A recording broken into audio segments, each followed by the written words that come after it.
Right. This is a disaster.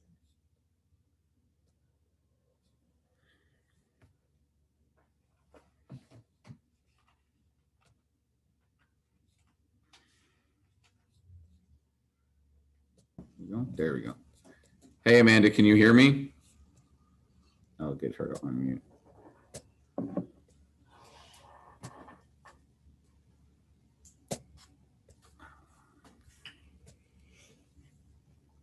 Is this the 6 steps? No, we're going to do listings. Listings first? Okay. Amanda, can you hear me? I don't know. Listings are?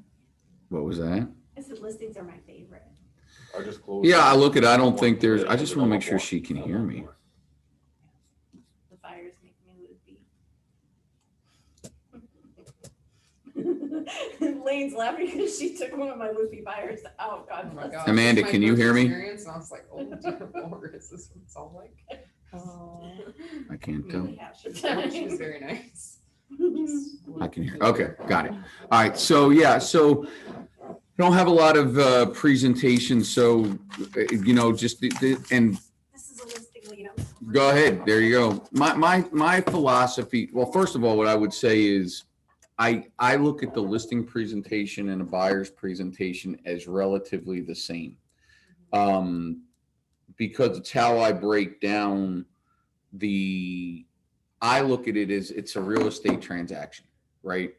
So the real estate transaction, as far as I'm concerned, has 3 specific sections to it. So section 1 is either marketing or selection. Section 2 is your contract and negotiation. And section 3 would be your administrative part of the transaction.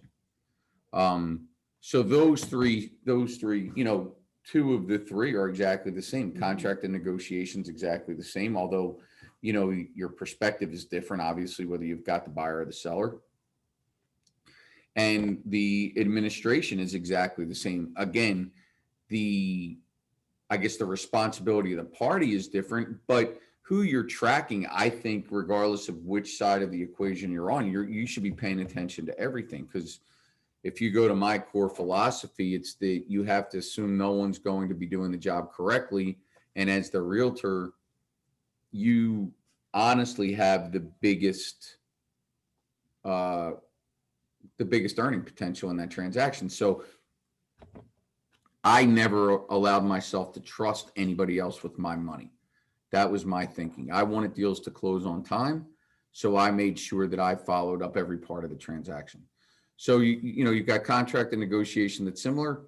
You've got the administration roles are similar, if not exact. Then that leaves the first section is the only thing that's different, and that's if you're with a buyer, you're working selection. If you're with a seller, you're working the seller side.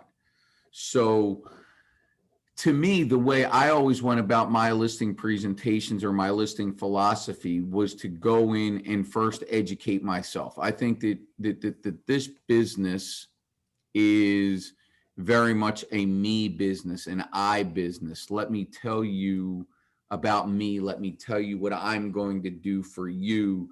Let me sell, right? Why am I better than the 49 other people that have the same license? It's reasonable. I'm not thinking that doesn't have to come up. I just don't think it's where you start. Me, I believe you start with the understanding of what the potential client is wanting to accomplish. You've got to know that, because my philosophy in sales is quite simple.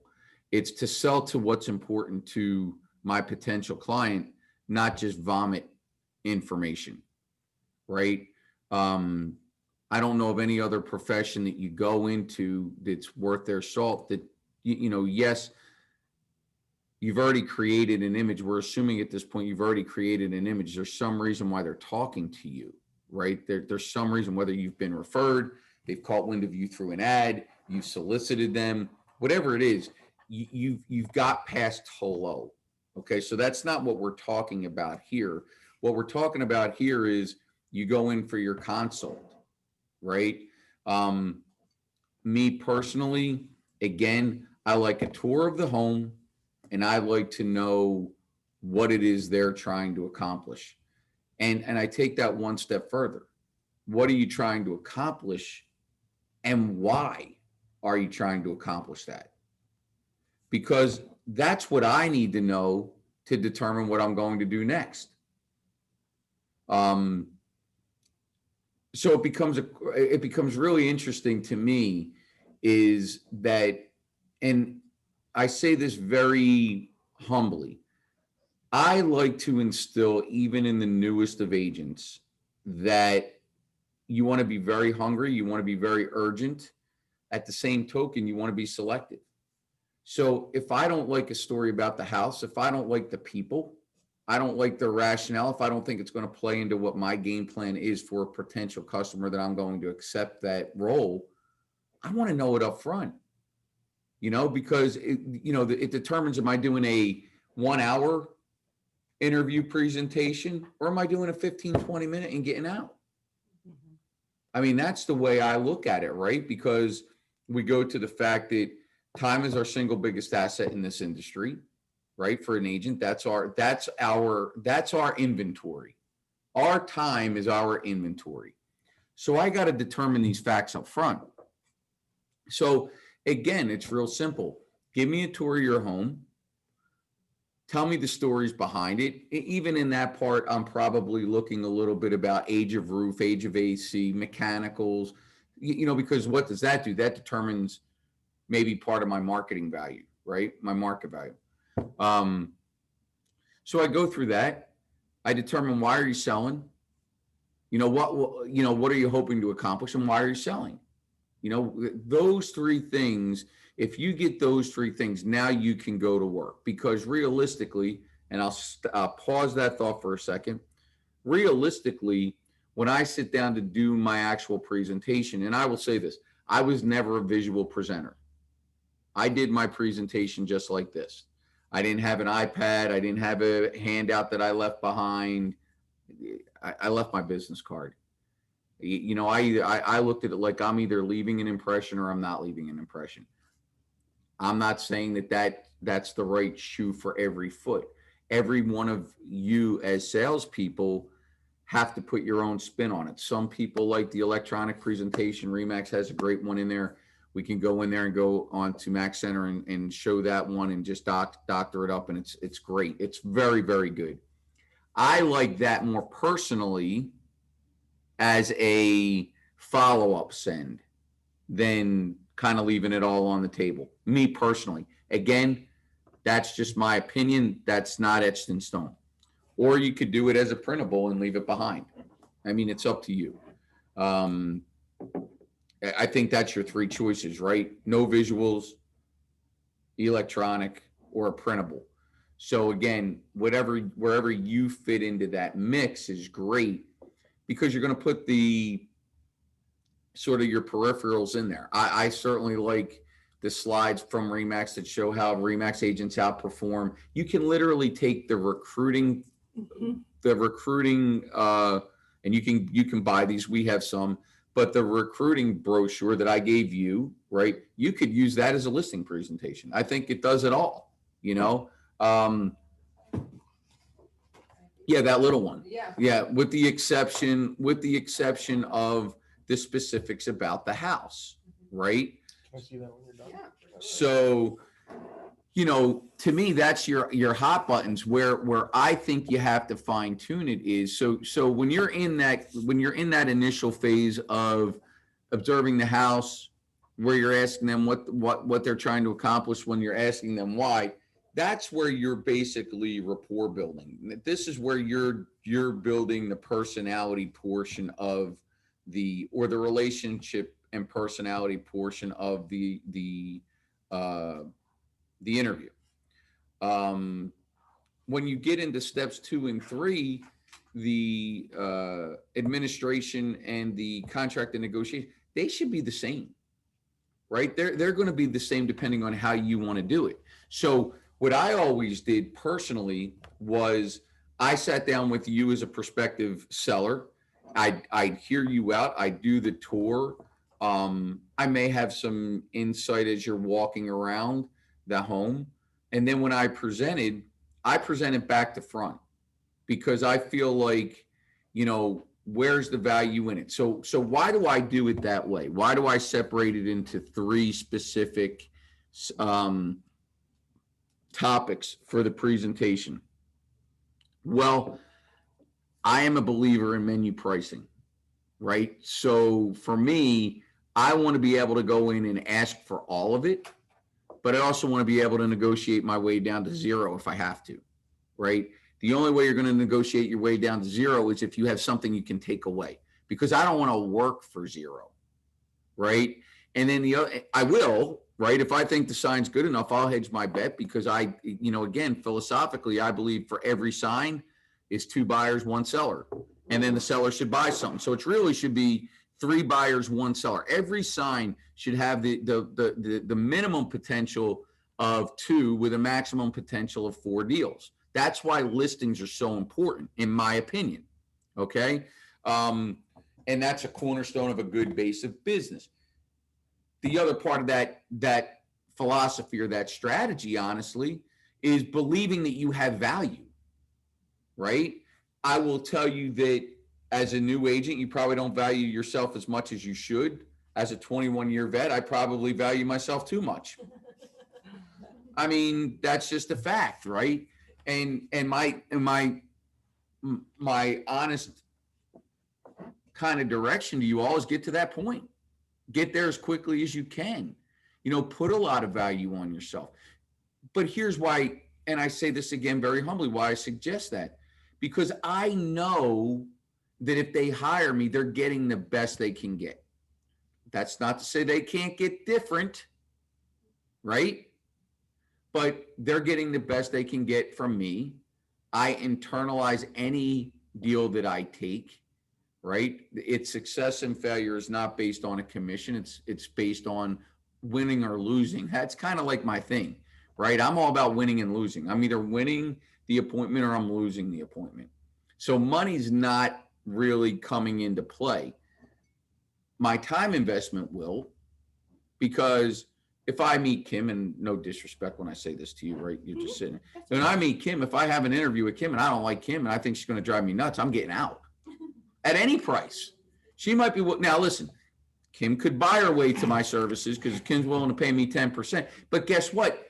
So to that point, that relationship building part's going to tell me how flexible I want to be. Do I want to menu sell? Do I want to just hit her over the head and say, look, you're paying me 7% or you ain't getting me? Right? I mean, but that's the deal, right? You can't be apologetic for what we do.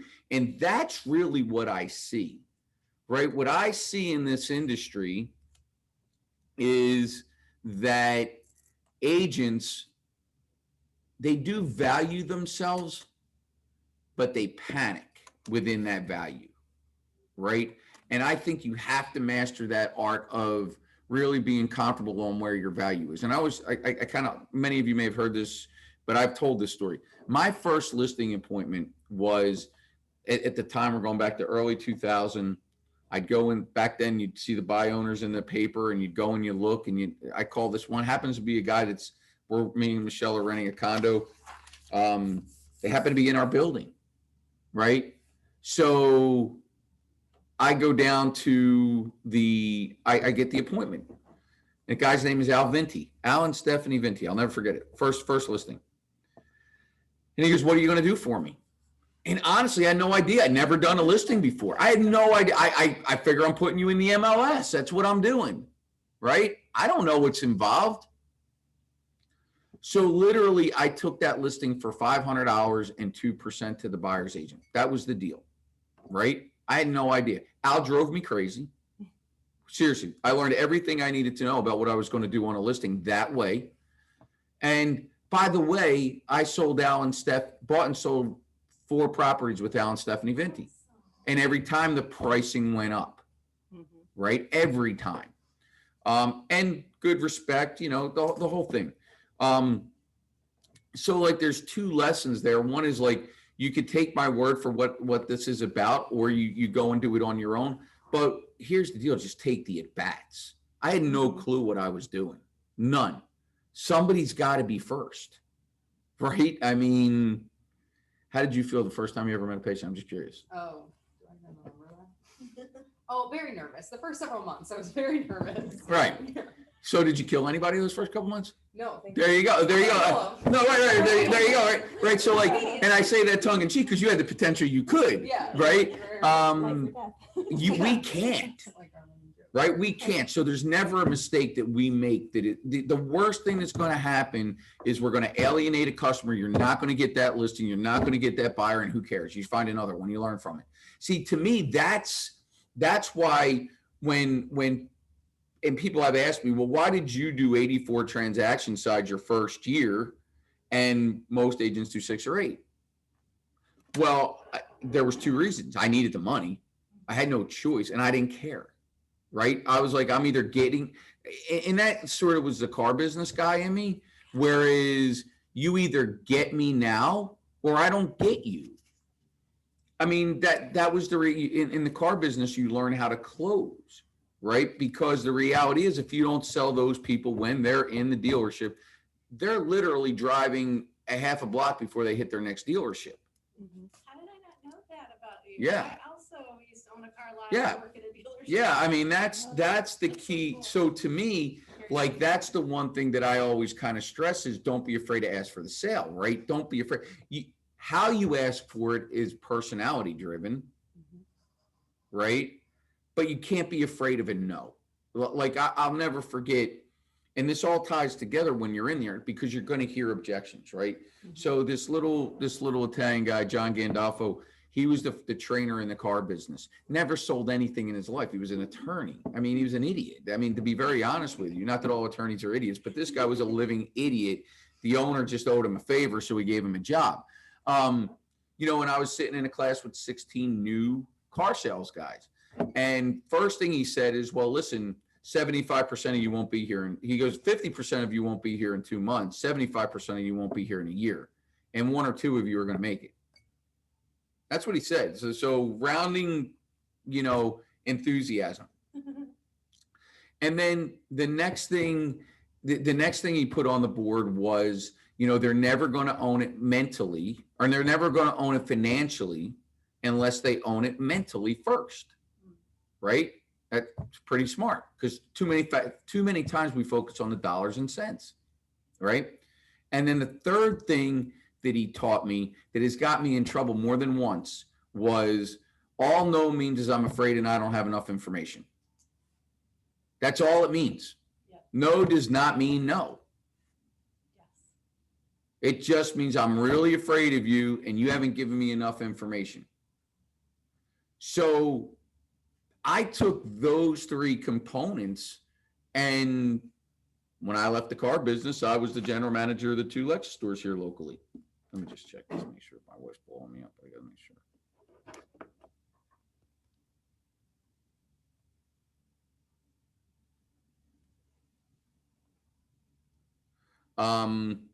So I mean,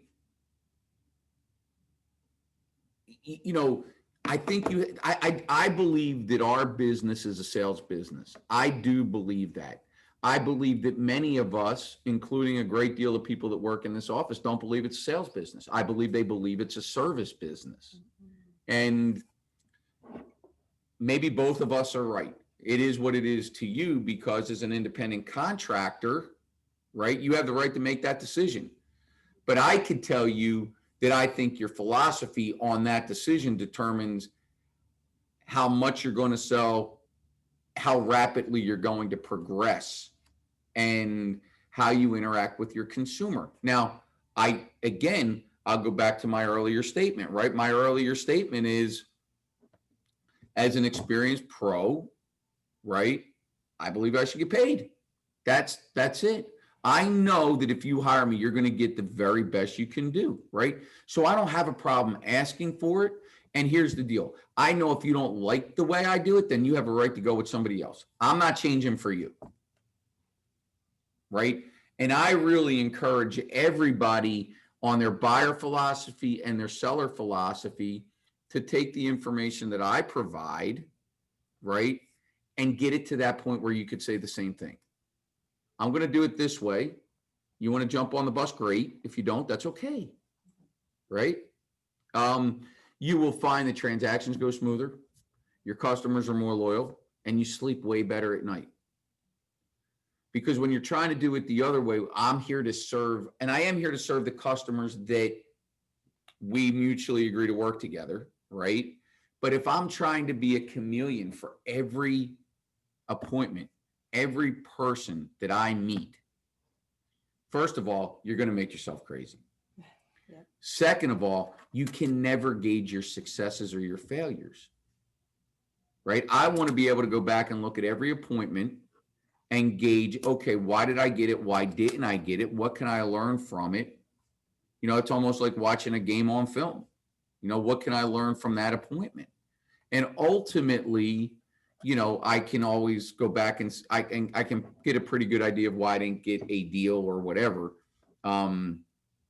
But at the same token, I never walk away frustrated that I didn't get somebody, right? I will say this, and just in fairness, right? So when you look at my role now, I can do that with great ease if I'm talking to a potential buyer or potential seller. I can do that with great ease if I'm talking to a potential mortgage client, right? I can do that with great ease when I talk to a potential recruit, okay? I'll know why I didn't get them. Or conversely, why I think they joined us, right? The one I cannot figure out for the life of me, and I just throw this out there, is so that you know that I'm not infallible either. I don't think I cannot figure out why agents in this office don't buy into the mortgage and title stuff. I can't figure it out. I just can't figure it out. Not when, here's why. Because in every decision, there's a reason why, right? So, you know, like, so Lane came on board. I have a pretty good idea why she joined our office. I might be wrong. I didn't ask. I'm not going to ask because I'd rather believe that I believe is right. So, you know, that's another, don't ever ask a question you don't want the answer to, right? There was another lady that I spoke to. I didn't get her because she wanted classroom training, and I was not willing to commit to 100% classroom training.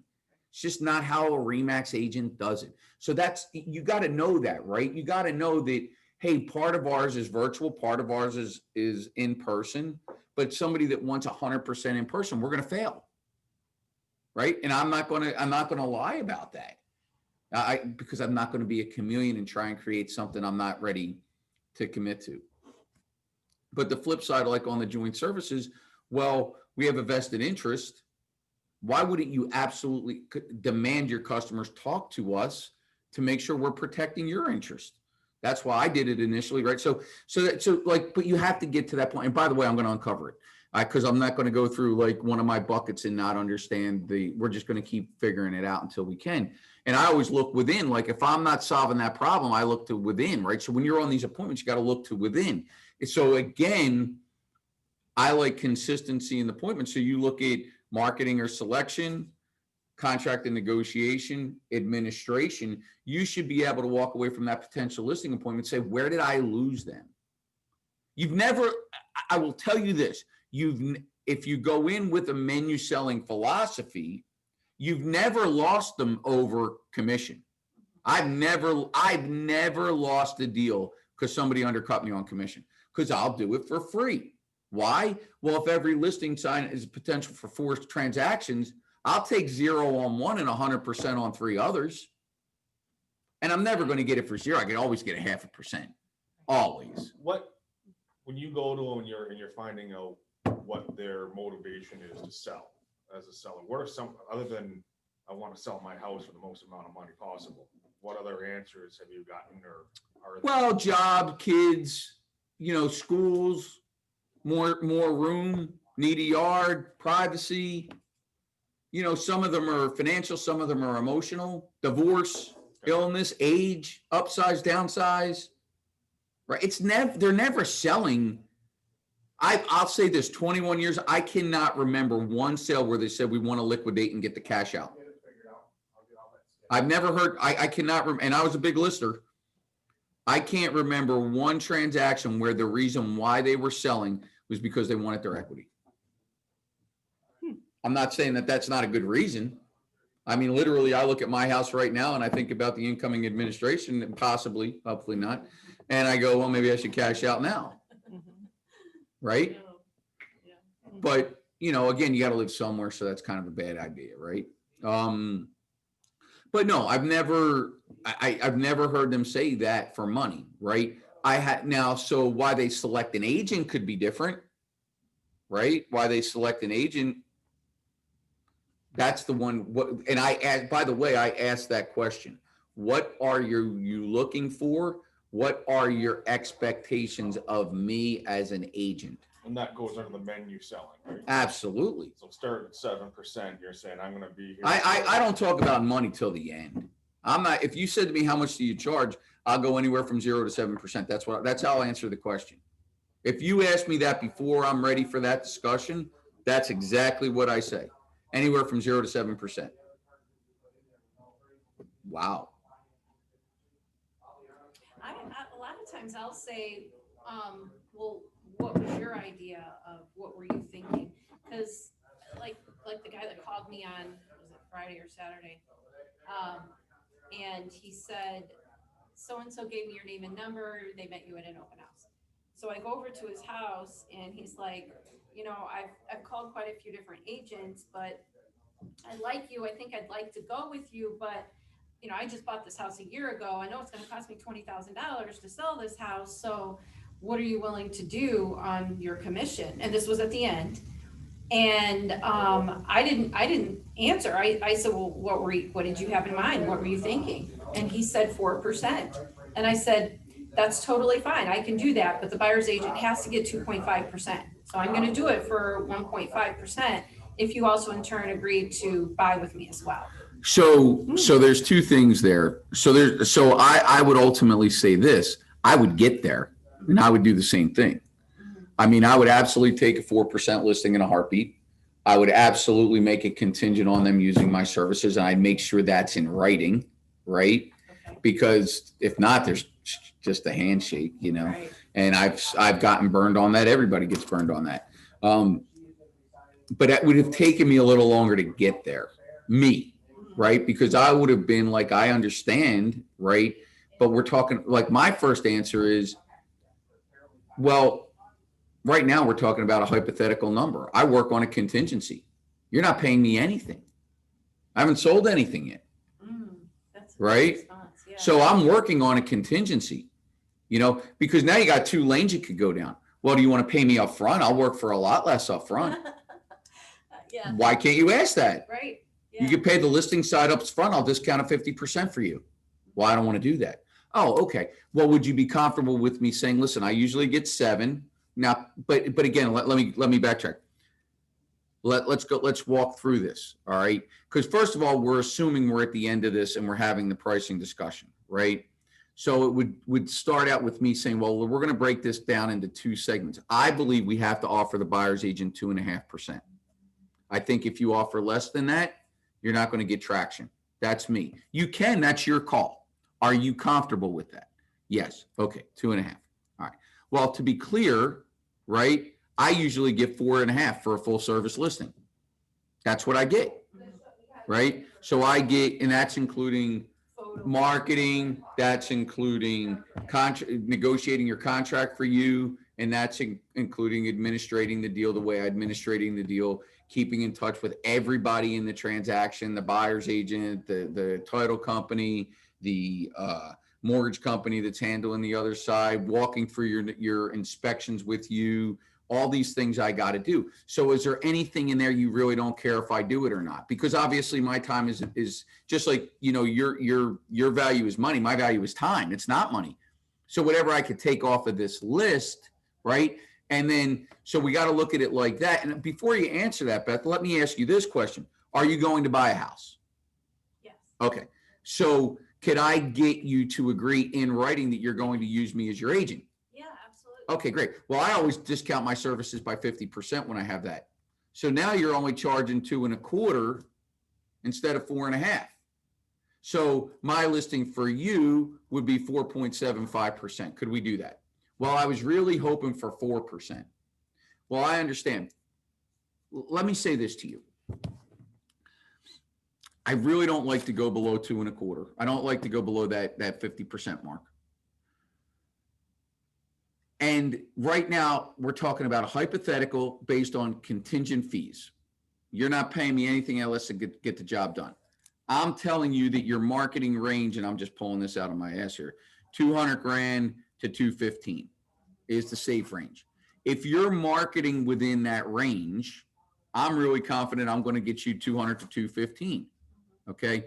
If you've got to drop below that to make this deal happen, I'm willing to negotiate part of my fee if you have to negotiate part of your sale price. So I've never let my fee stand in a way of making a deal, right? Because again, I've got 2 transactions now on the line, right? But you got to understand something. If I get you 215, I really got to get my 2.25. Right. Or I'll tell you what we could do. We could lower the buyer's agent down by 0.5%, and we just limit who's seeing your property to only the people that really want it. Okay. So it's going to take me, so this goes back to my philosophy. If I visit a buy owner and they're willing to pay 2.5%, I know I got a listing if I can convince them, because I'll offer 2 to the buyer's agent and keep 0.5 point. Right. I'll just market the property. Yeah. Right. But if I'm in that let's make a deal phase, I'm not going to just cough up. How much was the sale? How much was the property? It's about 330. Okay. So 330. Me personally, I'm not willing to just cough up $3,300 without at least a 15-minute conversation. Right. That's my thinking. I'm not saying what you did is wrong. Right. I mean, very clearly, I'm just offering an alternative to getting to the same place while building value in what I do, while getting a written commitment for working as a buyer's agent on the sale, right? And ultimately making him feel like he's getting something of value, or her getting something of value. I also sometimes wonder, there's so much psychology going on with this. I wonder sometimes if they're testing me. They are. To see what kind of negotiator I am. How much do you want to pay? Nothing. Right. That's kind of my answer. If you ask me that question, my answer's simple. I don't want to pay anything, or I want to pay as least as I can, as little as I can. Yeah. Or I see on the internet 3%. Now what do I do? Right. Now what do I do? I show them my negotiating skills. Well, that's why to me, that's why I love that. And again, this is just me. I love talking about commissions from a standpoint of buyer's agent, listing agent, combining the two.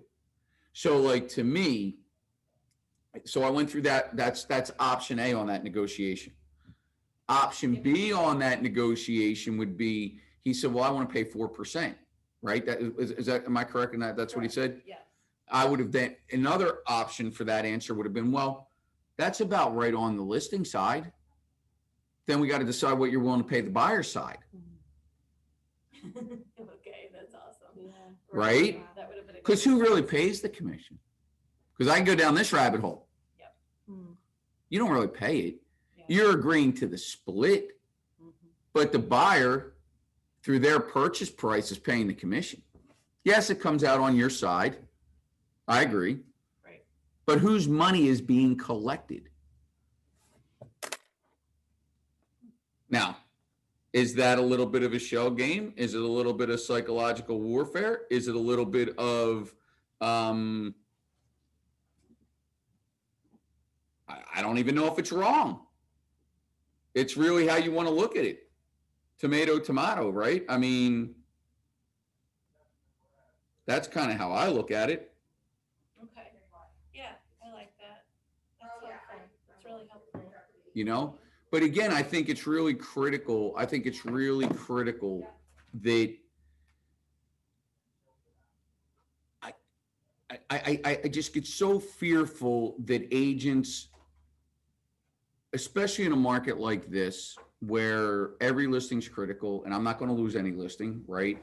But every agent goes about it with the idea of, I got to build value before I talk price. I got to own it mentally before I own it financially. Got to build value before price. It's the same thing. Mentally before financially, value before price. Right? So that's why I think it's so critical. And listen, here's my listing. So I can give you my listing presentation in a nutshell. All right. It's not going to take us very long because I don't, I do want to see it. Yeah. right. This is it. I'm going to, while you were out, I said, I don't do visual, but so you can build this into a visual presentation if you want to. Okay. But so I've walked through the house with a potential seller. In that house, I've built the rapport. I've talked to them about why. And I've talked to them about what they're hoping to accomplish and why. And now we sit down. I say, okay, let me tell you a little bit about me and what we're doing.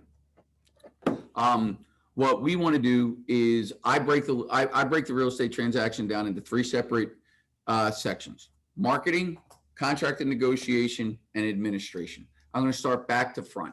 Listen, administratively, you are going to want to pick me because I use my staff to pay attention to everything that's going on from the time you sign that contract. What that means is we are talking to and managing to the best of our ability, even people that aren't under our management, the home inspector, the survey company, the title company, the buyer's agent. Can't really talk to the buyer, but we're going to get their information, and the mortgage company. Those 5 people have to be communicated with at least a couple times a week, and you update it accordingly. Because our opinion is, look, we want to get your deal to closing. We want to get it to closing on time. But if it's not going to get to closing on time, then we want to find out sooner rather than later. So through management of those 5 parties, we do a really good job of that. Okay. And obviously there's a cost involved for that in time and manpower to be able to do that. Contract and negotiation. When I get your contract, I'm going to go through it line by line. I'm going to give you the highlights. If you want to read the whole contract, that's up to you. But I'm going to tell you who's buying it. I'm going to tell you what the price is. I'm going to tell you what the terms and conditions are. I'm going to tell you what the closing date is. I'm going to tell you if I have general knowledge of the other agent that's involved. And with my experience, I know most of them. And if I don't know them, we're going to be worried, but I'm going to manage them. I'm going to tell you who the mortgage company is. Hopefully you're going to agree to have every buyer have their pre-approval validated through our in-house mortgage company. We can't demand that they use them, but we make sure they're validated. So I know you've got an approval. Okay. And then we go from there. As far as marketing goes, listen, I've been in this business for 21 years. I'm a part of the RE/MAX network. Nobody in the world sells more real estate than RE/MAX. We command the highest dollar per purchase price that you could possibly get. Okay. And we market through all the main portals. We take professional photos. We do a visual tour. We have a single page website for your house alone that we promote. We get every buyer pre-qualified through our mortgage company. I kind of mentioned that to you ahead of time. I personally talk to every potential buyer's agent that's going to walk through the property. I am not here because I'm telling you, if I'm here, I'm in the way and those people aren't communicating. I have to sell it to the other agent. The other agent has to sell it to the buyer. Okay. And then after that showing, they get a electronic survey, as well as I follow up to get the feedback. If there's anything pertinent, I'm going to call you immediately. Most times it's something stupid that we can't influence. If that's the case, I just do my normal 10-day follow-up with you, and that's where it goes. So you get all 3 of these for 4%. And then we determine, I'm sorry, you get all 3 of these when you hire me. Are you ready to sign? And then that's ultimately where we get into the how much are you? Well, if you want all 3 of those, that's 4%. And then the only thing we have to determine, do you want to pay the buyer's agent anywhere from 2 to 3.5%? That's the market rate. That's the market rate. You know, and then you usually get into the negotiation. Well, I didn't want to pay that much. Well, you understand you're only now this is my go-to line. You're only agreeing to pay that much if I get you a full price cash deal. If I don't get you a full price cash deal, then everything's negotiable. But just like I think you want me to start at full price on yours, that's where I need to start for me as well. Right? How would you deal with the objection of timing? Like this guy right now, I know he's gonna list with me, but he said, I don't wanna put it up until I have found something. So in other words, he wants me to go help him. Yeah, find I have, it. that's, you hear that a lot. That's impossible. Can you, well, I shouldn't say it's impossible. Do you have the ability to buy before you sell? He talked about the possibility of pulling out of his IRA. I talked about the possibility of putting him in a short-term rental and putting his stuff in storage until we find something. So. Well, the question still becomes, it's, see, I think, We can list it now, you can sell it whenever you want. well, there, Yes. that's a good line. Mhm. But I think a stat like, so it's my favorite thing to manage. It's also the most complicated, right? You have to ask the question. Can you, so my response is, again, do you have the ability to purchase, or can we look into getting you the ability to purchase before you sell? Mhm. Because that's a win for me. Why? Because I don't know 100%. I believe I'm going to sell your house, but I don't know. Right, So if I can get you sold first, God bless, I just got paid. right, So I'm going for that lane first, yes. right? So let's find out if you could buy before you could sell, because then we can do that. I hooked him up with Larissa from Advent IRA. I don't know if you've got any suggestions, because he talked about pulling out of the IRA. To buy- Well, I'd get them pre-qualified. Okay, The first thing I go with any buyers, let me get you pre-qualified with my mortgage people. Yeah. Because we're going to be able to see because then we're going to be able to look at it and go, A, can he buy without selling? B, does he have any money in the bank? We're going to see, once we do that application, we've got a full picture and can make recommendations. yeah, I don't see, this is where, so again, not wrong, but where do I get confused, right? So not wrong referring to the IRA lady, but does the IRA lady have a vested in, I don't know a single money manager, a single one that wants their people to take their money out. Not one. The fee- They always give them a reason not to.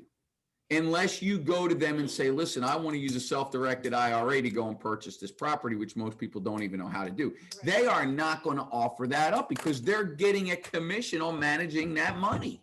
that's why I sent him to her. She comes and speaks at the real estate investor meetings, and she talks to people. She gets up and talks to people about taking the money out of their IRA and purchasing real estate with it. Yeah, it's a self-directed purchase of your IRA. Man. It's a Yeah. great way to go. There's some complications with it, but it works. We just did an investment property for somebody doing it. I'm but sorry if I'm sidetracked. No, it's all part of it. I mean, look that's the listing presentation. I mean, I hate to make it more complicated if you need a viewer, but see, that to me is where, again, I think a lot of agents make a critical error, right? I don't think what we do is all that complicated. I think some of us do it better than others. Level of commitment to the industry, level of commitment to a process. Too many of us, I think, are socially engaged in it versus business engaged to it. I don't know if you know what I mean. Get this, some sort of self-worth out of being, I want you to like me. I'll be very honest with you. I am not hunting like ever. I'm hunting respect. If we like each other out of it, that's great. But I look at it, and I'm not saying this is right, okay? I'm very, very humble in this, but to me, it's transactional, right? You're coming to me for me to help you buy or sell a home. I want you to meet your goals. I want to make it stress-free, and I want you to be objective. It has zero to do about me, right? So in that vein, even though I'm viewing as a transactional relationship, I'm putting you first. Mhm.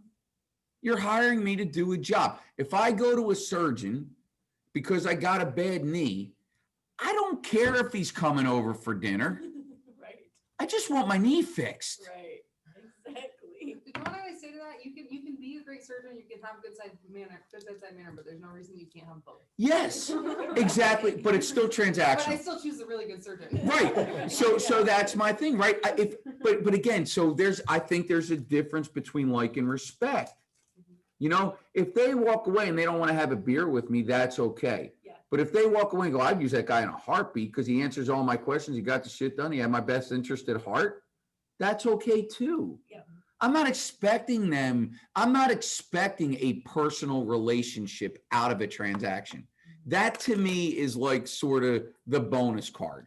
Yeah. It's not going, and even because here's what I've learned in 21 years. Even if you go for that every time, you can't get it. Mhm. Yeah. Because if you're going for that every time, think about it. Everybody that you meet, do you like? Right? I mean, sure. Everybody that you meet, do you like? No. Everybody that you meet, do you like? Small percentage. Right. So if you're going to narrow it down to that group, maybe that's why most agents do 12 to 15 transactions a year. Yeah. Maybe they're looking to be liked Yeah. instead of looking to be respected and to help others achieve their goals. I struggle with, and forgive me if this is TMI and too personal, but it relates. I struggle with, as a woman, being hormonal. And when my estrogen is high, I am like a bull. I'm like, F you, I don't care what you think. I'm transactional and I'm gonna get the sale. And then there's that time of the month where I'm like, blah, you know, and I'm crying and I'm like, they hurt my feelings and they don't like me. And I don't know how to balance that with Well, work. Well, I think That's probably why men have that. no, but I'll give you the counter argument though. Because I am transactional, I can't fake fuzzy, warm and fuzzy. True. I can't do it, right? Right. I mean, I just can't fake it. Yeah. So maybe some guys can. I can't. I mean, I just can't do it, right? I think I'm always respectful. I think I'm always on point. But like, you know, I'm nice. I mean, like, I want to know how your kids are doing. You know, hey, if we get to that point, like where we get past customer to client, you know, we're vested in the transaction in that I got to help you achieve your goals. So what's going on in your world does matter, right? But at the end of the day, you know, how do you balance it? You balance it by going, it's a business transaction. And I think that's why there is no emotion in it for me. And you saying that helps me. If I could just repeat that in my head over and over, I just need to have thicker skin sometimes. Well, you just have to, why are you doing this? Are you doing this to be liked or are you doing this to make money? Right. Which Right. one is it? Exactly. Right. But yeah, that helped. A couple Yeah, things I mean, you said through this. but again, like is a bonus, right? Like's the bonus points. I really don't care if people like me, honestly. I don't. But then there's those times where I'm just not as feeling as powerful and as strong and as confident. And when I am, there's nothing in my way and there's nothing stopping me. But then there's those times where I'm like, But, you know, but here's the thing, is it really, but when you look at those times, because I think we all look at, I believe that in these, I think we only have 2 to 3 good appointments a day, personally, 2 to 3 good engagements a day. But Yeah. forget appointments. I'm talking about quality phone calls.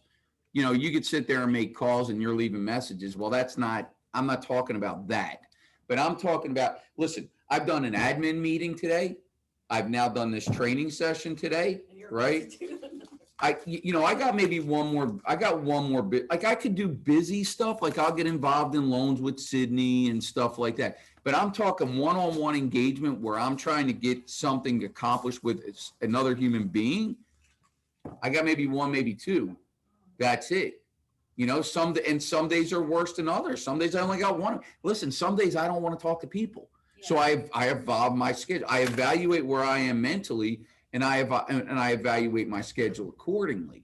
I'll move something if I have to. I'm in control of what I'm doing, right? So to your point, I always look at, like, when I hear something like that, in most cases, not saying this is the case with you, but in most cases, when I hear that, I'll use you as an example. You're having a bad day outside of business and you're bringing it into your transactional business. And now you're looking for something that's just not reality in business to impact what's going on outside of business. And that's a delicate balance that we all use in the real estate world, because it is a lifestyle business. We are doing this regularly, right? I mean, now I do believe as you get more experience, then I do believe the more disciplined you get, that the more you can separate the two, the better off you are. Mine is right? opposite. Mine is flip. I will have a frustrating deal going on you know, a transaction going on with real estate and it, like, poor Kim walked into my office and I was like, this, you know, integrity title sucks. You know, I'm supposed to close tomorrow and I have no Lack CD of. and no Alta and Lack of. yeah, lack of integrity. Well, I go back to the, so that's kind of like a different point of reference. I look at like this, every transaction is going to have bullshit involved, excuse my French, every single one. You're not going to have perfect transactions.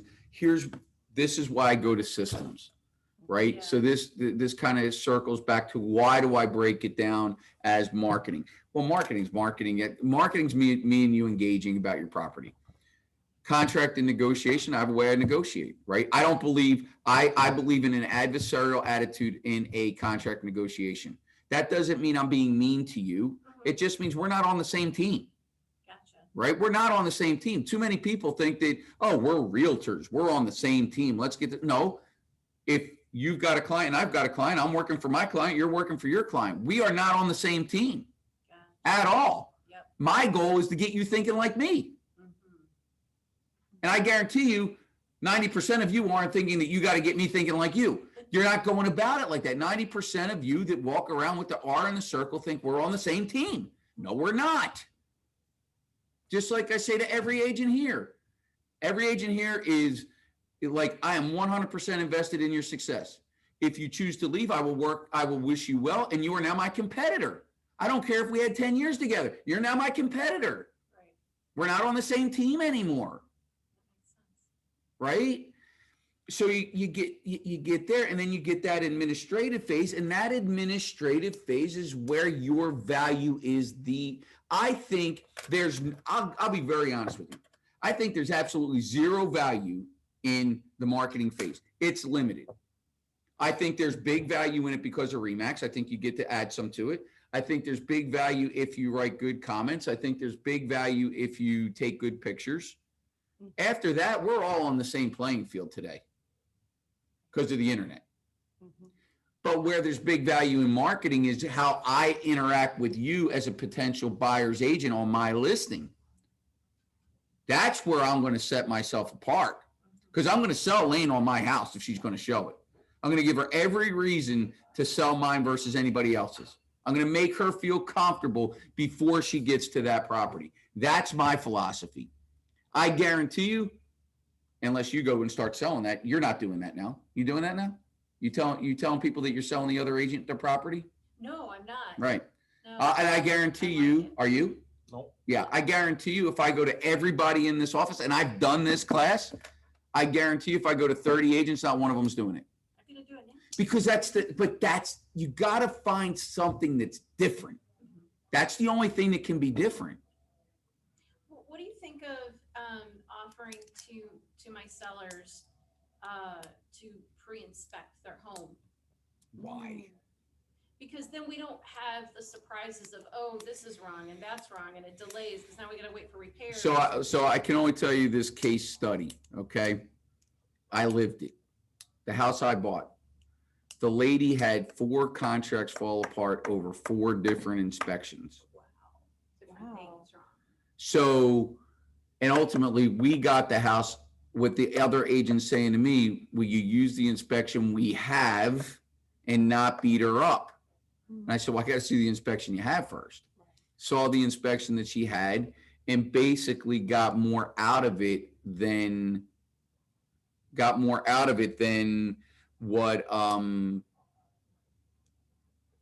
what she was willing to do. Okay. Do you guys mind if I hit pause for a second? Go ahead. All right. Tony, can I help you? Hey, buddy, how are Don't be you? No, this is- sorry. This is great. This is really good, like, Yeah. yeah, for me to hear This is how when I first started, this is what my favorite part was coming in and hearing more experienced people. He really does. I wish I really- could just take some of that. Yeah, I'm osmosis. trying to write down as much of it as I can, so I can later I'm gonna be I like, know, me too. I have 3 questions, like, yeah, no. I'm gonna um, look back at these notes and be like, what was I trying to remember? right, yeah. Okay, so did he say no on pre-inspect or he just said why? I think he's given a reason why not to.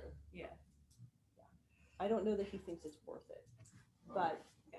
you know, Like for instance, right now I have a listing, I have the buyer, yesterday, no, Saturday was the inspection. And now, surprise, the roof needs to be fixed. Is this And the house in Sarasota? yeah, and the, whatchamacallit didn't pass 4-point in Windmit. It didn't pass, so they can't insure it, so they can't finance it, so they can't buy it until the roof is fixed. So had we pre-inspected 2 months ago when I listed it, we could have already addressed Most it. people wanted it like Well, ASAP, those well- buyers, right? Yeah, Well, could you negotiate like the cost of a roof, like a 50-50 cost split or something? no, she wants it fixed and Mhm. she's not willing to pay for any of that. And he is being cooperative and has a roofer going out there like It's today. just the time delay, huh? Well, yeah, because they're very booked up. I mean, I see roofers all over the place. Yeah. I know. Oh, from the storm. Well, there's storm and a lot of people, It survived the storm. It's True. well, Exactly. yeah, that's the best. Yeah, I mean, it made it, but for mortgage purposes, they won't cover it. Yeah, it's gotta be insurable and if it won't pass 4-point in Windmit. That's But correct. then, in the past, I've done pre-inspections, like houses that I sold in Indiana and Illinois. And I did a pre-inspection on one and the people bought it and then sued or tried to sue my seller. And that pre-inspection saved his ass in that court case Wow. because they said it needed a new roof. And you just reminded me of something. We sold our house, our other house on Redford Court 5 years ago. And my agent, who was Donna at Realtek, she had me do, because I wasn't sure about the roof. Yeah. We were concerned about the flat roof because we knew that there was some areas that were getting soft. So she had Ari's roofing come out and they did a pre-inspection. I paid for it. It was they would think I paid like, it wasn't much, a couple $100. And they said it was fine. So then when we had a buyer come in, they questioned, their inspector questioned a spot that was up by my fireplace as an issue. And she pulled out our pre-inspection and said, we're not paying for it. If your inspector found something, that's on you, but we had a pre-inspection. See, Thank you. I had an inspector tell me that. He told me, Yeah. if you've done the pre-inspection and if you've disclosed it, they Yeah. can't come back and say, hey, you didn't tell us about this. But we disclosed it. So, hey, we put everything out there. Yeah, Ari's didn't find anything wrong with our roof. And so that's why Donna was like, the agent was like, Let's prove it. if your inspector found something, we're not responsible. I like that. Yeah. And that's how we got around it. We made no concession. I remember that because she refused to make it. She really went to bat. She was like, we're not making a concession, sorry. I guess each one is individually different, but But I want to hear him out and hear what he says. But you know what? That's very interesting. And you just reminded me, we did Yeah. that same thing. because I think with this guy, we should pre-inspect. It's an older house, the roof is older, and there's a spot in the kitchen, it's all patched up, and I said to him, what's that? He's like, Right. and I'm like, Oh, boy. We got to address it. I go, Maybe then like on a situational basis, you like not Yeah. across the board pre-inspections. yeah, How old is the roof? I'm just curious. he didn't know, he's only Okay. owned it a year, and he Okay. didn't know how old it was, It so okay. I'm gonna go look at county records and Right. see when the permits were pulled. Like, because if somebody put a roof on there, they had to pull a permit. Right. So I don't know how far back do the county records go? Does anybody know? Pretty far. I don't 20 know. years. So that's what somebody told me. If you go look, you can find if there were any permits pulled. Mhm. Because I've had 3 lawsuits now Oh, wow. in my 5 years. Have you ever had any, Jamie? What's that? Sorry. Lawsuits? Nope. I've had 3, not against me, thank God, but like involving my deals. Like I had one where I had the listing and this guy was shady, but look, his money's green, so I'm selling his house, right? Right, right. So I list his house and he tells me, yeah, I had a new roof 4 years ago. And I'm like, okay. So I put on the disclosures and everything, 4-year-old roof. People buy it. 2 months later, the agent calls and says they were wondering if there was any sort of like guarantee or anything with this roof because it's leaking. And I'm like, well, I'll call him and ask him. So I call the guy and he's like, oh yeah, I gave him all the paperwork at closing. And they're like, there's no paperwork for a roof. So she went and checked, the buyer's agent went and checked county records and there was no record of any permit pulled. So I called him and I said, what was the name of the company that put your new roof on 4 years ago? And he'd owned the house like 11 years. And he's like, oh, I don't remember. And I'm like, well, they didn't pull a permit, so there's no proof that this is a new roof. And he's like, oh, well, yeah, I don't remember who they were and blah, blah, blah. And I'm like, well, did you do it yourself? And he's like, no.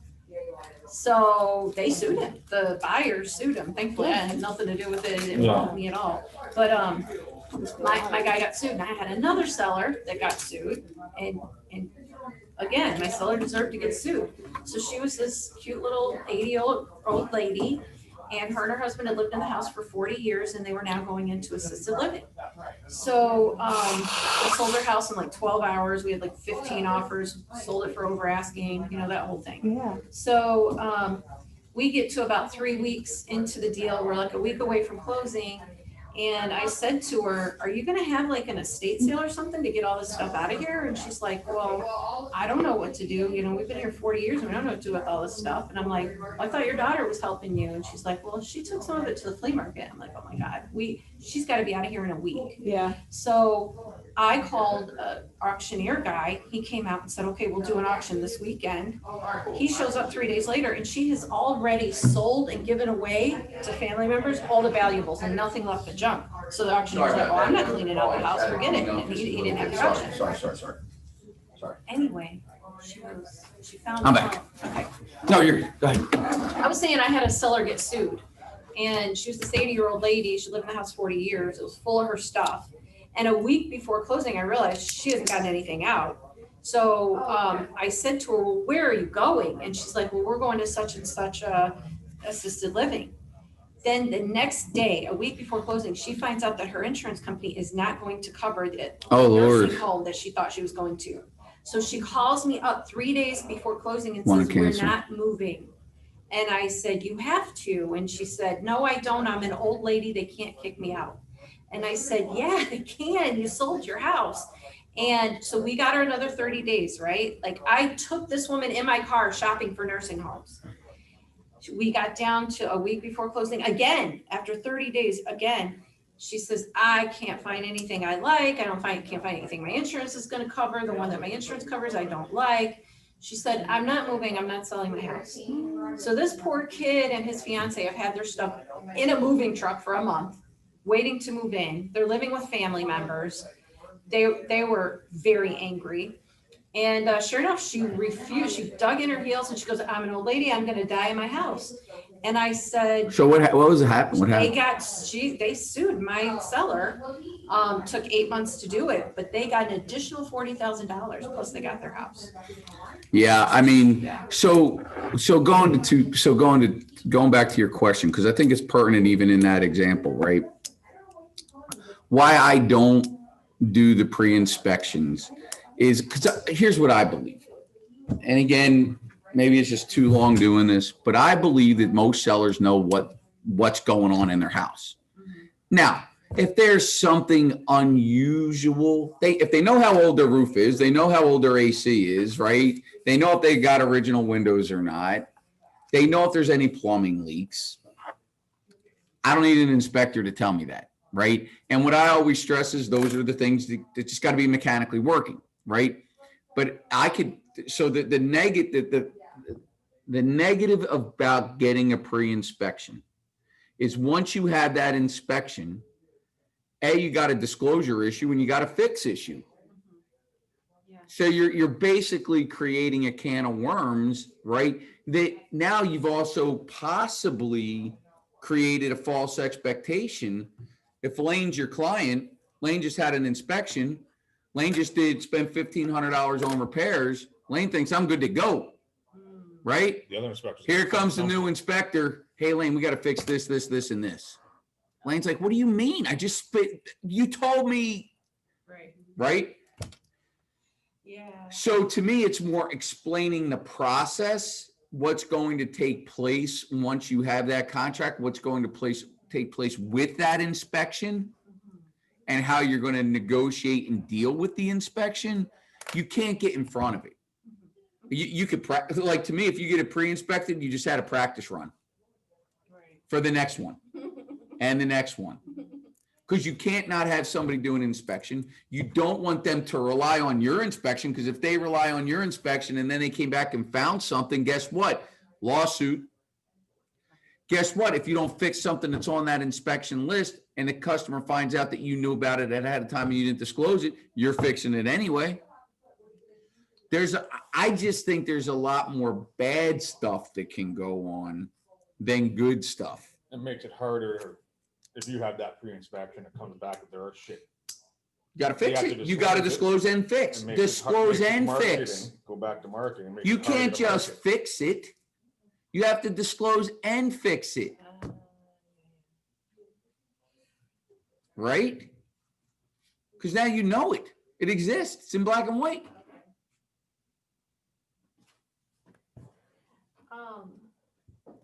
So yeah, that's again, it's one of those things where am I building value? Where do I think I'm creating value, but I'm creating a potential issue? But maybe could you do it for just one specific thing? Because I wish. Well, that I would do. 'Cause That if somebody thought, hey, I've got a roof problem, I might get a Yeah. roofer out to That's look at it. that's I what got a did. plumbing problem, I get a plumber out to look Yeah, at it. yeah. That I don't have a problem. And that's why I go through, tell me about your house. Tell me Right. what you know about your place, Right.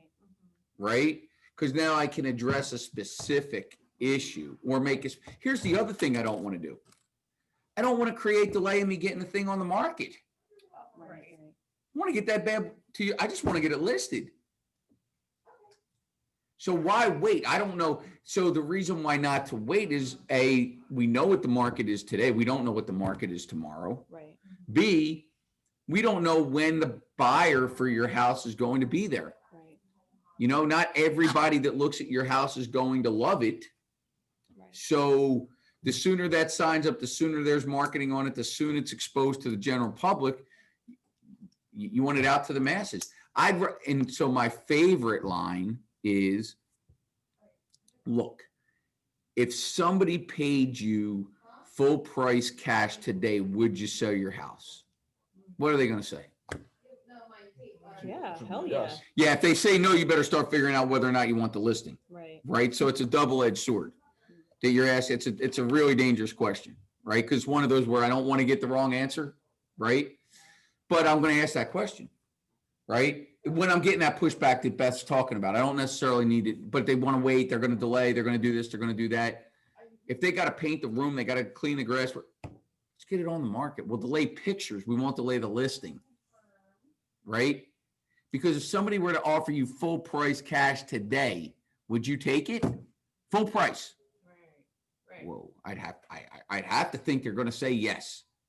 Right? So with that in mind, then my next answer is when they're giving me the delay is, well, I'd rather you have an offer that you reject because it doesn't meet your terms and conditions than miss that full price cash offer because you're not on the market. Yeah. I have two other quick questions. Yeah. One is, when I first came on, I had that Bel Air condo Yeah. and I lost it. It expired because the guy thought it was worth 138. We got a buyer willing to give 130 and it appraised $27,000 below what I had it listed at. How do I deal with people who think their place is worth a whole lot more than it is? Well, so that goes to pricing strategies. I showed. But you I'll give you my short version on pricing strategies, right? So my short version on pricing strategies is this. There's no market price, there's a marketing range, high to low. The lower you are in that pricing range, arguably that's based on condition and or how quick you want to sell or a combination of both. The high end of that marketing range, same thing. Should take a little bit longer, but you also got to be in prime condition. So you talk about condition and time as it pertains to marketing range, right? I am a believer that you have a suggested marketing range and a suggested marketing price that they sign, and then an agreed upon marketing price that they sign, because that's the one thing you got to go back to as a visual, because they're going to hold you accountable to what doesn't happen when you listed their house for too much money. Right? Now, that's kind of the end result. As a decision thing on a listing, you're going to decide, do I want to take an overpriced listing? Right? And there's two parts to that puzzle. A, I've never had a sign I didn't like. So what's that tell you? I'm going to take every listing. Yep. But I'm only going to take that overpriced listing if I've gone through that marketing range conversation. So I've got something that they're not going to hold me. And then I have that hard conversation with them. Lane, look, here's what this tells me. It tells me your house is worth 235. You want to go at 250. I've been in this business 21 years. I'll market your house for 250. A, it's going to take longer. B, we may not get there. And C, it may not appraise. And D, if any of those happen, you can't hold me accountable for it. Yeah. I'm willing to go and do this as long as you want. I usually do a 5-month listing, 6-month listing. Let's do 9, right? Let's see what happens. But let's understand that every time we make a change to price, we are back at day one all over again. Because that's true, by the way. Most agents don't talk about that, Yeah. right? If I take your overpriced listing and we're on the same page, that's great. But now if we don't get any activity for 90 days and now we reduce it down to 235, Am I the we're market? starting all over again. But in a worse spot because your day's on market. Right. I don't think Does days that on matter? market makes a difference. I think that's such an overrated stat. It's, Well, But Why? Are you, so if you look at, so I'm I going to don't ask you a think it question. does to us, but the buyers. they're Okay, selling. so I'm gonna ask- I want to know why isn't it sold? Okay, I'm going to ask, That's it. all right. Question number 1. You've got a beautiful house that now is priced right, that has great pictures and great comments. Is a buyer not going to look at it because it's old on the market? No, right. Okay. We'll look at it, but I'll say, why was. Well, it was house on listed for market?" 250. Would you have paid 250 for it? True. That's my, look, Yeah, at that's again, true. remember, I'm the asshole agent, right? Let's just be clear. Right. Oh. I'm not afraid to offend. I didn't mean to agree, No, sorry. no, that's an easy agreement. I mean, I have no problem with it. I got it at the same time you did. Yeah, I'm the asshole agent. I'm just going to hit you right between the eyes, right? Well, what was listed for 250, were you going to buy it for 250? Was it even in your price range of 250? Right, right, Right, no. Okay, so let's go look at it now that it's priced right. right. Why are we worried about why? Why does that matter? Right. Yeah, I turned down a house in Hudson just recently. She wanted 370 for it. I couldn't comp it higher than 320 and that was stretching. Did you tell her that? I did. Did she still want to list it? She wanted to go 370, but she was so high maintenance. She So that's the wanted decision, the Yeah. question that I simply ask before I say no. Can I put up with you? Maybe no, right? Maybe no. Can I put up with you and sell 2 or 3 other houses out of putting up with you? Right. Maybe. Yeah, because I do have an asshole investor right now. and I Maybe deal with if them I because it's can't. multiple. Now, again, Yeah. listen, I can only tell the agent story, right? Yeah. So like I could tell 2 quick stories. Listing, on a listing presentation. I got this listing. I got it, right? This is going back really early on in my career. And the guy says, there's one, we get all done. We're done. I got the shit signed and we're doing a seller's disclosure. Yep. And he's like, well, see that room back there? It had like a little back porch. I'm like, yeah, he goes, that had some settlement issues, but I fixed them. I don't want to talk about it. I'm like, I can't, what you just told me, I can't, I gotta disclose it because now I'm liable. Well, I can't hire you then. I'm like, that's okay. We're good. So there's an integrity Yeah. license deal So issue. you walked away from I it. walked away. Gotcha. Tony Benton, you know Tony Benton, Yeah. right? No. Love Tony Benton. Okay. But Tony Benton is a personality agent. She wants everybody to love her. She's changing the world, through Through the customer service. she's changing the world through real estate sales. That's Tony Benton. I say that respectfully. She does a great job at it. I got her through coaching and mentoring from 0 in GCI to 300 grand in GCI. All good, great relationship. All she used to do was tell me what Keller Williams was doing. And I kept telling her, Tony, check the sign. That's a Remax balloon. We don't do it like Keller Williams. We're different than Keller Williams. Okay. But I like what they're doing. Finally, one day I'm like, go to Keller Williams. Right. You and she's like, but that's not what I mean. I'm like, yeah, but I'm telling you now, get your shit out. Right. Go to Keller Williams. Right. Because it just comes a point where I can't deal with it anymore. Now it's draining on. Look, there's so many different philosophies. You are the sum of the 5 people you spend the most time with. Don't be around people that are an energy drain. There's plenty of self-help books to tell you that, right? Tolerate them till you can replace them. That's Raheem Morris, former coach of the Bucks. I mean, there's a bunch of philosophies out there, right? But I say this right now. I love her. She's a great person. If she would have just not drove me out of my freaking mind, I'd love for her to still be here. But I'll tell you this, I don't say this meanly because I miss the person. I miss the road, the journey we went on together because it was a successful journey. I don't miss that grind and I don't miss the money. I don't qualify. Again, you got to take I'm talking in terms of agent owner relationship, but you have to look at it from a client, right?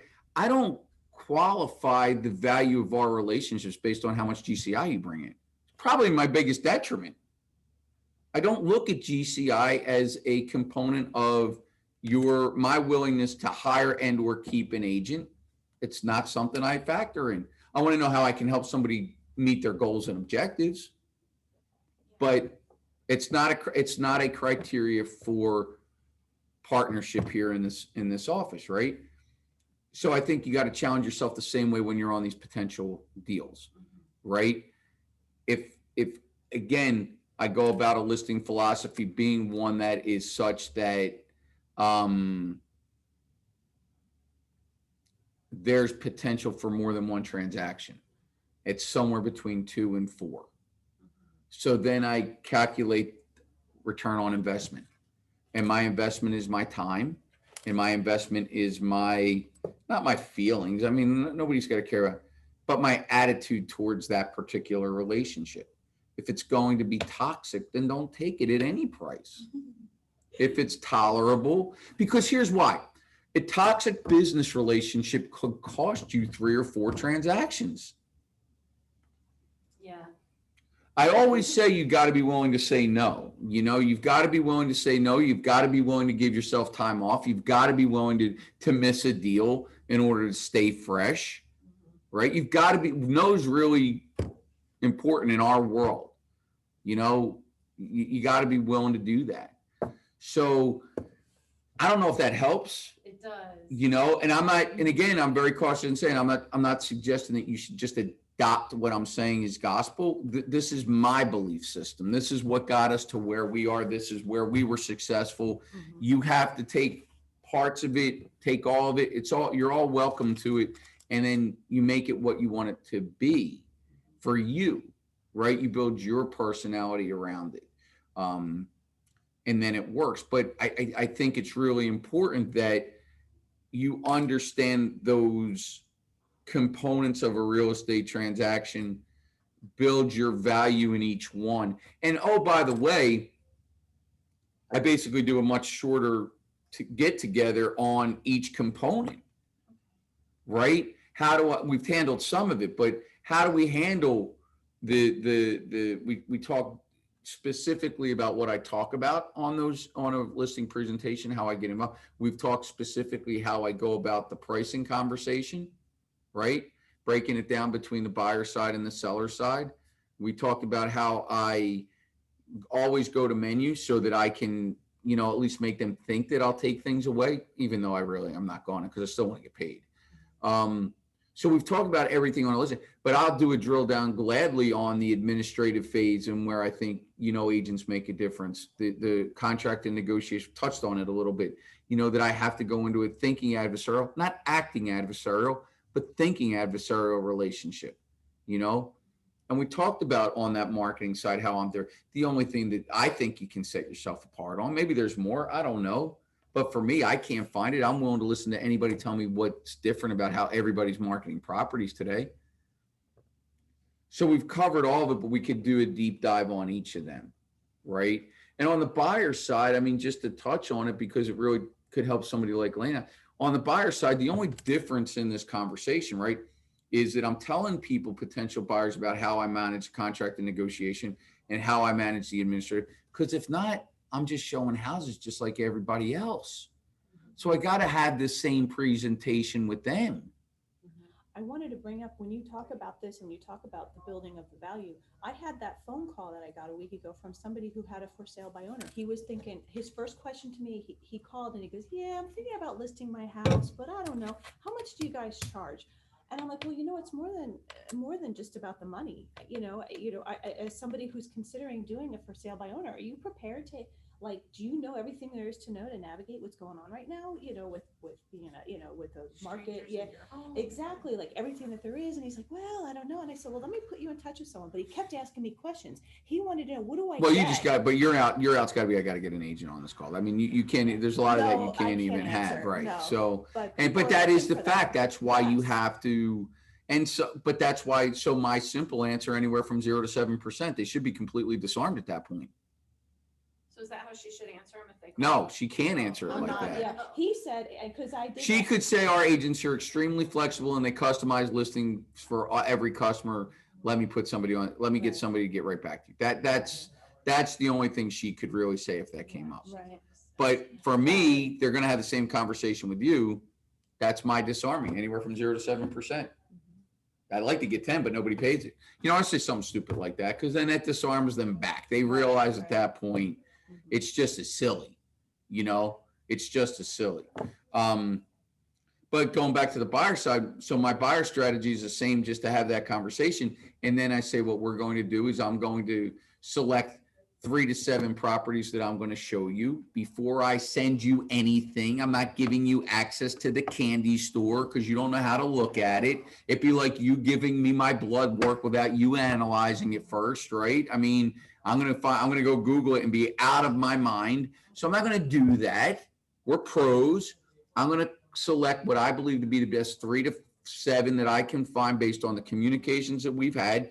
We're going to go look at them. You're going to be blunt with me about what you love about the houses, what you hate about the houses, what you love about the neighborhoods, what you hate about the neighborhoods. And oh, by the way, most of my customers buy on day one of these 7, whether they buy it day 1 or they buy it a week from now, because I do such a good job going through the listings on your behalf. But at the end of the day, if we don't find one, then I'm going to send you select listings to preview that we're then going to go out and look at. That's literally the difference between my buyer's presentation and my seller's presentation. Certainly can do a deep dive on why and the heads up conversation, because that's a little bit different, but there's no difference. And if you look at it, the big thing for me is I'm in complete control the whole time, right? That's important to me. Not controlling. I'm not controlling Jamie as my client, but I'm in complete control of the transactional relationship, how we're going to do this, right? Jamie wants to tell me about Lane does that, how Lane does it. I'm gonna be like, that's great. I don't know. Asshole realtor goes, well, Lane's been doing it a year. I've been doing it 21 years. I pretty much like my way. I mean, that's just me. But if you like Lane better, go. Because I got other things to do. You're not gonna hurt my feelings, Jamie. We can only help each other. So, and again, look, I exaggerate how I would say it. Clearly, all of you know I'd be a little bit more polished in my delivery. But would I kneecap Lane? Yeah, in a heartbeat. If Lane's not working here, she's getting kneecapped if I hear that comment. Because we're not peers, we're competitors. Right? We're only peers if we're carrying the same card. So whatever I got to do to kneecap my competition, that is 100% what I'm going to do. At least I'm going to attempt to do it. May not win, may not lose, but I'm going to attempt it. So, but to me, that's the key, like understanding those 3 components. I think that's the key to success, because if you understand those, and just in fairness to you, because being new, you don't have to understand the details on them, but understanding those 3 components, if you understand that, you can go out there and talk to anybody and know that you've got something to say that's different than most, and you differentiate yourself using the power of the brand, power of how you're going to sell that other agent, because that's who really, I have 2 opportunities to sell a potential listing. One is to a potential client that I get off of my independent marketing. The other is to sell 3. And this is I forgot it. The other is to sell it to one of the 30 agents in my office because we really work together to try and get our houses sold. And the third one is to sell it to a cooperating agent outside the office. We hope it doesn't get to that. I used to sell 64% of my own listings. So that was it. Yeah, I was always double bubble. So I always knew there was 3 transactions, you know? And I'll give you another little, well, I would say Tonyism on listings. If somebody told me they had a house to sell, I did not care how long, because ultimately these conversations come up by accident. I'm thinking about selling in a year. I'm visiting your open house to see what's out there because I have a house to sell. I want to see what I might have to do, what kind of condition we're way off. My first response is fantastic. When can I come see your house? Absolutely. Well, I'm not going to sell it for a year. Well, I've been doing it 21. I'll just be back in 22. But I got to see it because, listen, I'll find out a little bit more about what you're selling. I'll give you some advice, no charge. And by the way, if I come across somebody that your house might fit, even though it's not on the market, maybe I'll ring you up and see if you're any closer. You tell me one of those 3 things that the customer's shouldn't bite on. So it's always about, if I hear potential, I'm getting in front of them. I'm getting in front of them to execute my plan. If I hear a potential buyer, when can I meet you at the office? I just want to sit down and talk to you, figure out what you're trying to do. When can I come meet you for a cup of coffee? Not doing it over the phone, not sending each other emails, not doing any of that. I'm 21 years in. I have not done that yet. I've never set somebody up on a drip campaign. Never. I've never sent them houses before I took them out and showed them a house. Never. I don't give people interest rates without doing an application. Never. Right? Why? I don't work for free. I'll work for the opportunity to earn your business, but I'm not just doing something that I know has a high percentage of failure. I send you listings, you may never talk to me again. I wait a year to get your listing, I'm never going to get it. I give you an interest rate without having all the facts. I might get your business, but I might have to backtrack because I didn't have all the facts. It's a zero-sum game win. You're hoping for the improbable at that point, in my opinion. You're hoping for the improbable. And you're hoping for the improbable because you're afraid of them telling you no. What is your favorite source for listing leads? Do you do experts, FSBOs? Well, I think it's more challenging today. I was a big FSBO guy. That was my shtick. I mean, in all honesty, FSBO and open houses were killer for me for listings. That's where I got 90% of my listings. I don't have a problem with expired and withdrawals. I think strategically you have to have a different philosophy. I think that the philosophy, you got to take a shot at them initially, but you got to be there 3, 4, 5 months from now. I think that's where the fruit's the ripest, right? Not initially. They're already frustrated.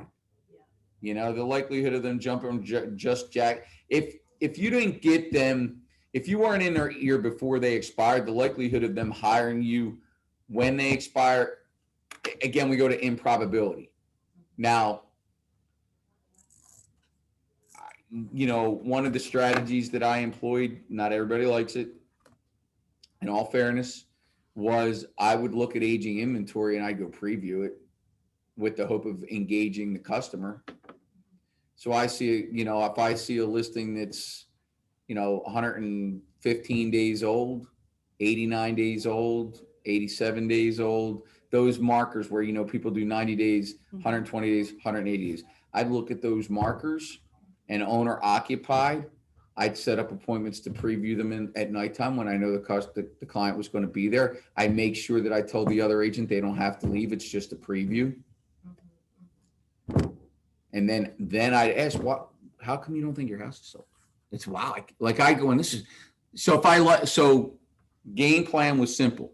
Go in, people are there. I've met them. If I like them, if I like the house, can I ask you a question? Why is your house not sold? It's unbelievable. Now, am I soliciting that listing? Maybe. Not I was really. gonna ask, what is the I'm getting information. I got Kim on the hook. I might want to bring her to see it. I got to find out why it's not sold. Something happened? No, we're not getting any traffic. Wow, that's hard to believe. I'm sold out. I'm a listing agent and I'm sold out. I can't keep a listing. I'll keep it in mind. Here's my card. As soon as that expires, you're calling them. Well, they might be calling Well, me, Yeah. or they might just engage me in a conversation. Mhm. Then they start saying what their agent's doing or not doing, and then you can. say And then what I'm you like, could well, do. if you want to hire me, I have to, you can hire me, but after your listing's expired or you fire your agent. Oh, I was gonna ask about that. You can fire your agent? Depends on the contract. I mean, you could in mind, because I give them a withdrawal clause with no, if they don't want me, I don't want them. Negative energy, Gotcha. Yeah. you know? I think a lot of people feel weird about that. Like, I don't know that they know that they can do that or not. Not our fault, not our problem. Like, so like I always go back to that, I'm not realtor police. I'm not consumer advocate. I'm just selling real estate. I mean, I'm just putting myself in, they ask me a question, I'll answer the question. So there's another strategy. Coming out of the real estate class, it's still kind of fresh in my head only a few years ago, but they Do you remember that long? somewhat. Yeah. I remember the things. I'm shocked with the amount of alcohol intake. I'm proud of surprised you. I'm awake today after the beach party yesterday. All right, there you go. With Stanley. But walking out of those classes, I was scared shitless about this national do not call registry and the rules that you're allowed to call, who you're allowed to call, when, why. Yeah, but you're not that's all cold calling. scared If me somebody's about got their, so you got to be careful. But if they're in the MLS, if they have a buy owner sign, they're actively marketing. Well, that's my question. It doesn't matter what registry they put themselves on. As soon as they put that physical then sign they're out, right. they're open, it's On free, fair game. you can solicit.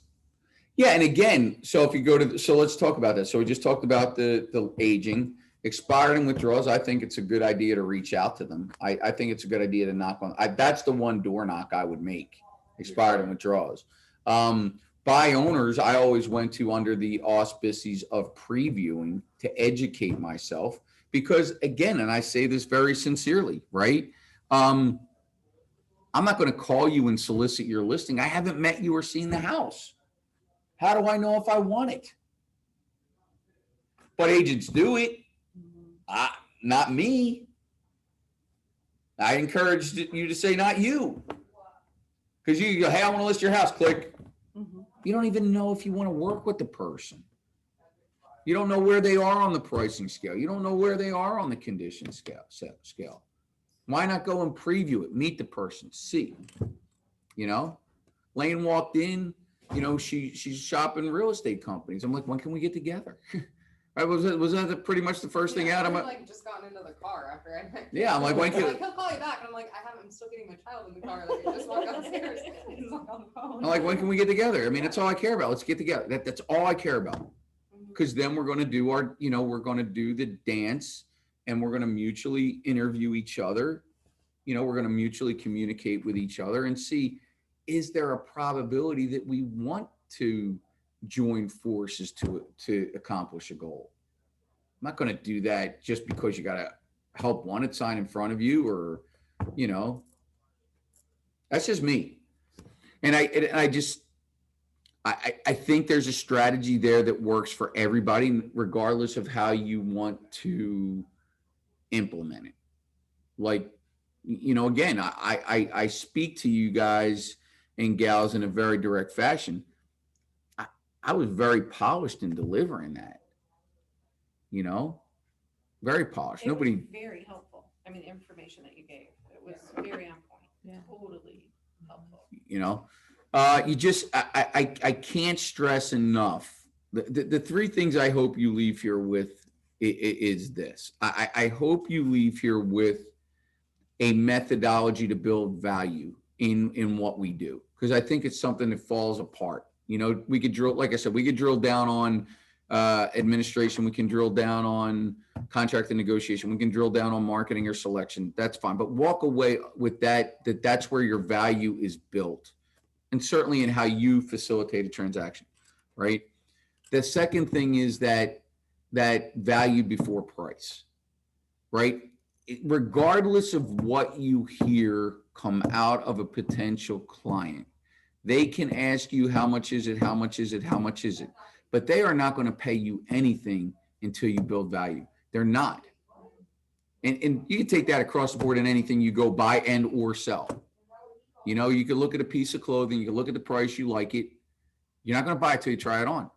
And you're not going to buy it because of the price if you don't like the way it looks on you. It's just a fact. So no matter what, if you translate everything that we just talked about into your own life on any example, right? The only exception being our children. We don't get to try them on before we get them. You just love them, right?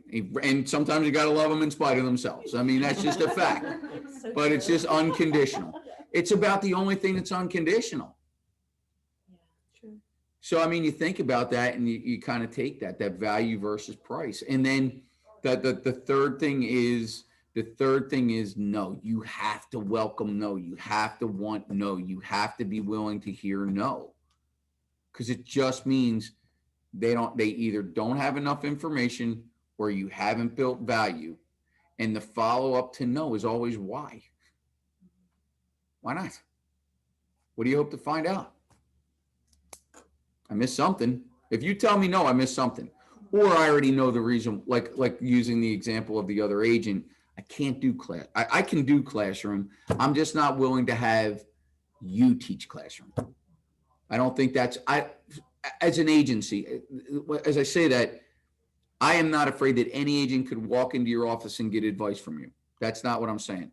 I think it's a flawed mentality to ask you to do a class because you should be out there trying to earn a living. That's the reason why, not over ability to teach the class, over fairness in the relationship. So I got to be willing to do this and people got to be willing to show up. Right. So those are the things that how you, and whether it be one-on-one or classes, how you want me to drill down on any of that subject matter, way more than willing to do it. But those components, right? Those couple components are really to me, the nuts and bolts of success going after listings and going after buyers. Me. Anybody any questions, thoughts? I'm rambling. Very No, that was you're awesome. not. Tony, thank That's you. really Yeah, good. thank you. Very good. I am going to do that 6 steps to 6 figures. So I owe that makeup class. Let me check something here. I can't stay for that one. No, we're not doing it today. Oh, okay. No, I'm literally just about juiced. So Yeah. I don't know why this is weird. Let this come back.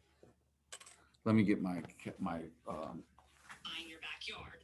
Now, the other lady that we interviewed, this parcel, and when they didn't name it, Yeah, what's going on here? left, and no one thought anything about what to do with this parcel. Somewhere in Lived there, Pasco, just assumed people that are over the realizing years their that it's part of backyards aren't backyards, actually they part of their used it as part of their backyards, and no one home. said They don't anything own it. until now. Oh yeah, mysterious entity owns backyard. Our fenced-in backyards are technically owned by a mysterious land trust. where? Pasco. Where in Pasco? Jamie's on it. I don't know. Let's see. How many houses?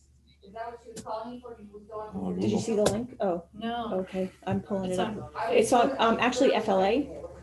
I just got a link for FLA. They're talking about it now. Pasco homeowners learn backyards aren't theirs. Is this better called Bankin? I bet you it is. Bankin is their troubleshooter. At the next chapter of this story, so to speak, let's get to hear Fiona Rockwell's comment here in the Facebook Live comment section.